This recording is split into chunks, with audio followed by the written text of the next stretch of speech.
Pierrick Maître, producteur maraîcher à Ruffey-les-Échirés, en agriculture biologique sur une superficie de 2 hectares. On produit aussi à peu près 1,5 hectare d'asperges et 1 hectare en production, qui sont en culture raisonnée. Je suis installé depuis 2016 sur la commune. Donc, nous commercialisons nos produits essentiellement en vente directe aux Halles de Dijon et en vente à la ferme. Pierrick, qu'est-ce qui t'a amené à faire de la culture biologique? Donc en 2016, suite à un changement d'activité professionnelle, je me suis dirigé vers le maraîchage. Au cours de la formation, durant l'année de formation, j'ai pu faire mûrir mon projet. Pour moi, le fait de faire du maraîchage biologique, c'était un moyen de pouvoir valoriser mon produit, de pouvoir faire un produit de qualité, sain, dans des conditions qui sont respectueuses de l'environnement, respectueuses des terres que je cultive. Pierrick, comment organises-tu tes journées? Alors les journées sont généralement organisées en fonction des périodes de vente, donc qui sont essentiellement le mardi matin et le vendredi matin aux Halles de Dijon. Donc nous faisons essentiellement 2 à 3 récoltes semaine que nous reconditionnons, essentiellement donc le lundi et jeudi, que nous reconditionnons pour les marchés du mardi et vendredi.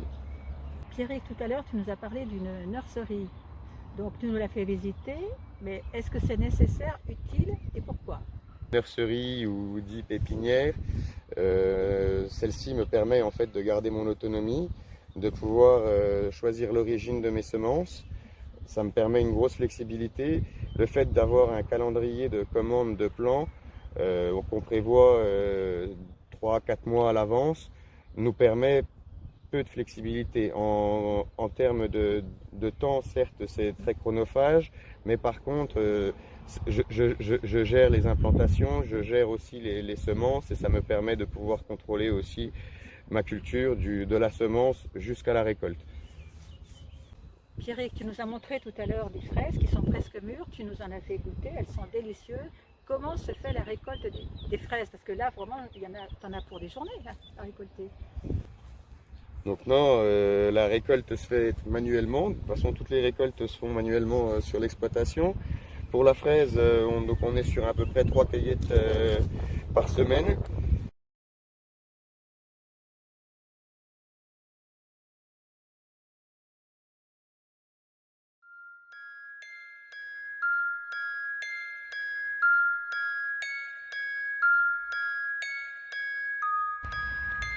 Pierrick, on dit qu'il y a le réchauffement climatique, on a de moins en moins d'eau. Comment fais-tu? Toi, tu as besoin d'eau pour tes cultures, même si ce n'est pas une culture qui réclame beaucoup d'eau.